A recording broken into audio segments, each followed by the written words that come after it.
Obviously you've abandoned today, Ian. Disappointing, but I think it's the right decision. Oh, it's absolutely the right decision. From a personal point of view, I spoke to the referee and the linesman after 30 minutes and said to them, the conditions are deteriorating sharply here. The ball wasn't running, and to be quite honest, it wasn't fair on both teams. I thought the game at that point was pretty evenly matched, and it would have probably been a good call at that point. How disappointed are the girls that the game's obviously been called off? I would say that all the players involved, including the subs, are disappointed at the game because they never want to play games. I mean, never want to see games get called off.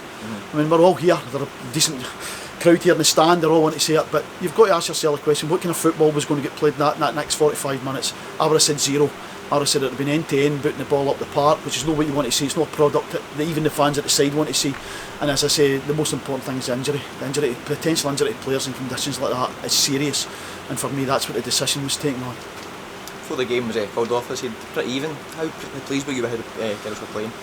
It's early doors for us. It's very, very early doors. The girls are just kind of bedded in. For me, this game is just an experience. If they go on and they do well, fantastic. But for us, the bread and butter's the league. It's a congested league in SPL too, and that's our focus. Our focus is on that. But that doesn't mean we don't give this our all. The girls are committed to go and get a result here. But realistically, the focus is on the second division for us. Obviously, the second division is the main focus. But how pleased are you as well that the girls can show they can mix it with some of the bigger teams? I think the one-off game at the moment, in terms of what they did today, they showed that they can play up. They can certainly play up match. In terms of the bigger picture, we've got a lot to learn. Keep our feet in the ground. Think about what we're trying to build here.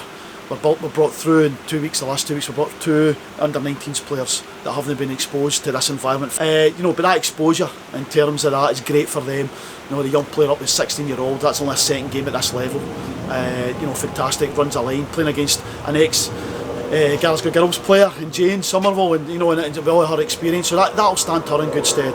The other players in the middle of the park, the average age of the team today was probably around about 21, the oldest player being 25.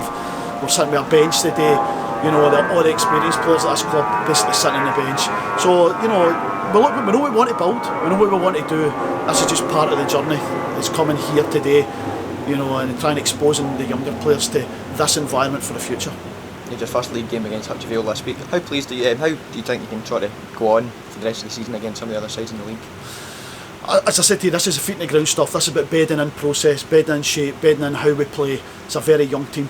That'll take time, and we need to have patience as a coaching team, and I've got patience for these young players to develop as a unit, as a group. And obviously there's a wealth of experience behind them in terms of looking at the bench today, the players there, and I'm hoping that they come on and they help those young players develop in the game, and they're involved, and that kind of mix of experience and youth is then beneficial for us in terms of the second period of the season, the last 10 games. It's still early, it's tough to call, but what are your realistic aims for the rest of the season? Play well, get the ball down, shift it, play to our strengths. No think about which we're either up today, having to pump the ball to the park. Let's get it out for the back. You saw that in the goal we lost today. There was still a genuine effort to go in and take the ball deep within our own area and develop play out. That will be the way we go forward. We will want to try and play football. We will want to try and move the ball. As I say, right teaching environment, right learning environment. Make sure the players know exactly what we want and where we want to go. And that's the ethos here. No fear. Play every team. No fear.